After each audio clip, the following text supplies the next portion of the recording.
y así de cínico como Felipe Calderón, la alta jerarquía de la Iglesia Católica que anda metiendo las narices en temas políticos, pero han callado también sobre las trácalas y la sangría que nos dejaron estos personajes que hoy están en el banquillo de los acusados, como Genaro García Luna. Y digo estos personajes porque no solamente es Genaro García Luna. Estamos hablando de Genaro García Luna y Vicente Fox. Estamos hablando de Genaro García Luna y Felipe Calderón. Estamos hablando de Genaro García Luna y sus empresas y Enrique Peña Nieto y el Chino Chong y Miguel Ángel Mancera y el periódico El Financiero y el señor Arroyo, dueño del Financiero, y Raimundo Rivapalacio y el periódico El Universal.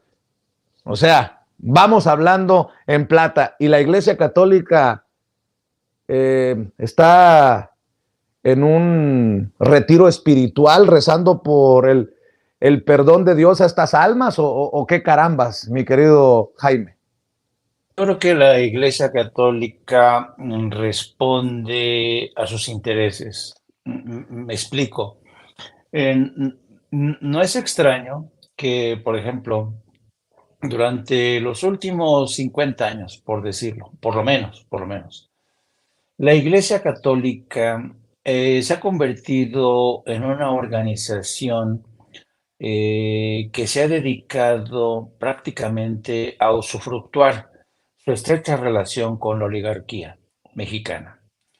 Y no nos tendría que extrañar porque, por ejemplo, eh, yo no sé si ustedes sepan, pero por ejemplo, los Legionarios de Cristo, el Opus Dei, todas estas organizaciones, sobre todo el Opus Dei, parten del principio que si quieren consolidar su poder en todos y cada uno de los países donde tienen sedes, tienen que vincularse estrechamente con el poder político, con el poder intelectual.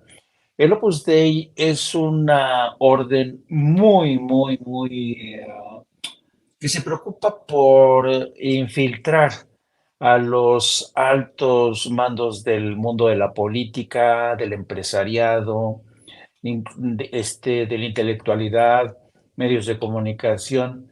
Y te lo digo porque a mí me invitaron varias veces gente del Opus Dei a formar parte de estos conciliábulos en los que abierta y descaradamente ellos te reafirmaban su intención de convertirse en una voz influyente en el mundo de la política, los medios de comunicación.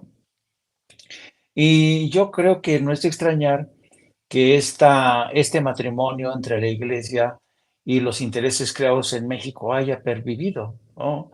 Yo recuerdo alguna vez haber ido previo a una gira papal, me acuerdo una vez que nos invitaron los caballeros, los legionarios de Cristo, me invitaron a su residencia ahí en Roma. Era impresionante, tienen un palacete, santo cielo. Gozan realmente de una gran influencia en el Vaticano. Fueron ellos los que, entre otras cosas, consiguieron que presionar para que el Vaticano le pusiera un lugar específico a la Virgen de Guadalupe en uno de los lugares más preciados de la catedral de San Pedro. Esta gente tiene poderosos vínculos con el Vaticano y de alguna manera eso pervivió durante toda la época de Juan Pablo, Ratzinger, hasta que llegó el Papa Francisco, que ha tenido algunas dificultades para seguir conectando con este grupo de gentes, porque acuérdate que toda esta gente, cuando se dio a conocer el tema de los abusos, de la pederastía, se quedaron callados, no hicieron nada en absoluto. De alguna manera, actuaron en complicidad con algunas de las más poderosas órdenes católicas en Estados Unidos, que se convirtieron en vasos comunicantes para, en caso de que persiguieran a un sacerdote, lo mandaban a Estados Unidos y viceversa.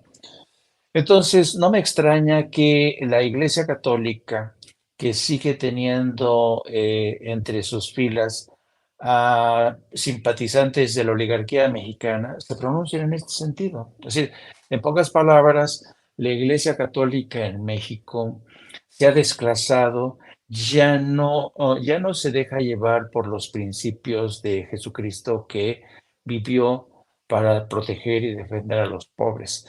Y ojo, no quiero tampoco cometer una injusticia y decir que todos los religiosos de la Iglesia Católica están en el mismo bote. No, porque yo conozco sacerdotes que han sido castigados, que han renegado de sus parroquias precisamente por oponerse a esta alianza del poder de la Iglesia con el poder económico y político de México. Así es que no me extraña. Pero por otro lado, yo sí quisiera hablar un poco también del tema de Felipe Calderón, porque el ensayo que se supone presentó en Reforma es más bien un ensayo que adaptó de una intervención que tuvo el pasado 20 de octubre del año 2022, es decir, hace exactamente 4 meses, en Madrid se inauguró la reunión, la conferencia de la Federación Internacional para la Libertad, que preside Mario Vargas Llosa. Y en ese evento a la que acudieron expresidentes como José María Aznar, todas las voces, ya sabes, de la derecha en Europa y en América Latina, en ese evento Felipe Calderón presentó por primera vez estas propuestas que buscan que haya una coalición que incluyan PAN, PRD, PRI, Movimiento Ciudadano, para lanzarse todos contra el Morena en 2024. Y ya desde aquel entonces ya sabíamos que estaba encarcelado Genaro García Luna y lo que hizo en esa conferencia y ha seguido haciendo desde entonces Felipe Calderón fue, uno, denunciar la persecución de periodistas con nombre propio. Dijo que Carlos Loret de Mola, eh, ¿cómo se llama el broso? Víctor Broso, ¿cómo Trujillo. se llama? En esa conferencia dijo que Carlos Loret de Mola, Víctor Trujillo, estaban entre los periodistas más importantes que habían caído por órdenes del presidente Andrés Manuel y que eran objetos de una persecución.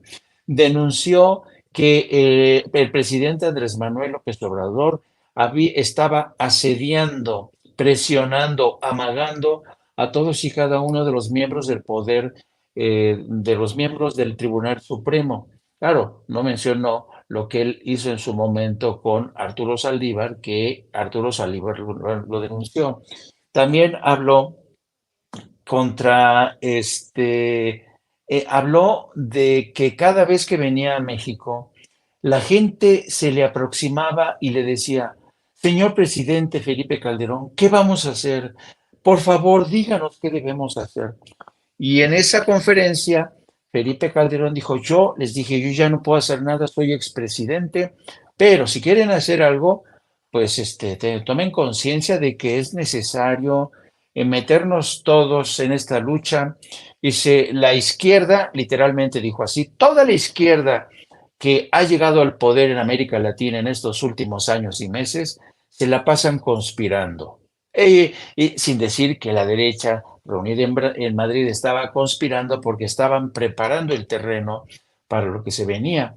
Y entonces en esa conferencia fue cuando al final de su intervención, dice Felipe Calderón: pues bueno, yo propongo lo siguiente, que haya la apertura de los medios, necesitamos afiliar a más gente, necesitamos recuperar el sentido de la ética en los partidos.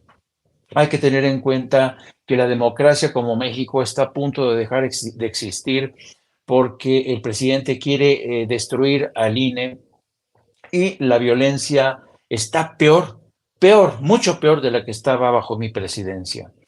Entonces todo el mundo que estaba ahí le creyó todo a Felipe Calderón. Pues claro, estás entre amiguetes, ¿no? Nadie puede interrumpirte y decirte, señor presidente, eso no es cierto, eso es falso lo que usted está diciendo. Estaba muy cómodo Felipe Calderón y fue cuando se soltó esta propuesta que ahora regurgita a través de las páginas de Reforma, que por supuesto le ha dado un gran espacio. Así es que yo lo que creo aquí, por cierto, y en la parte final de su intervención dijo, yo no quiero ser como Don Quijote de la Mancha que se enfrenta a molinos de viento.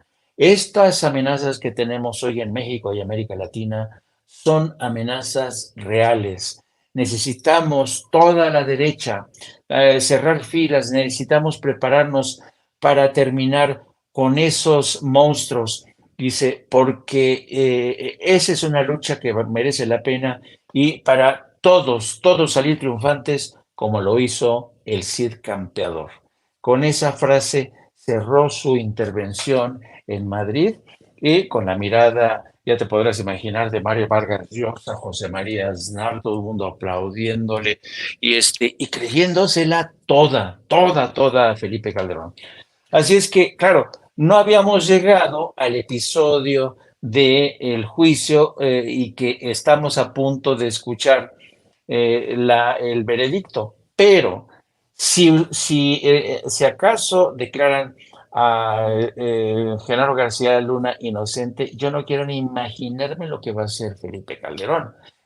Desde allá donde está escondido, decir, ahora sí voy a ser decide el campeador y voy a regresar a México, ahora sí vamos a expulsar a esos izquierdosos de Palacio Nacional y vamos a recuperar el control de los medios de comunicación, de la gobernabilidad del país, de la soberanía energética, y etcétera, y etcétera, y etcétera. De ahí la importancia del veredicto que vamos a escuchar, ojalá el día de mañana.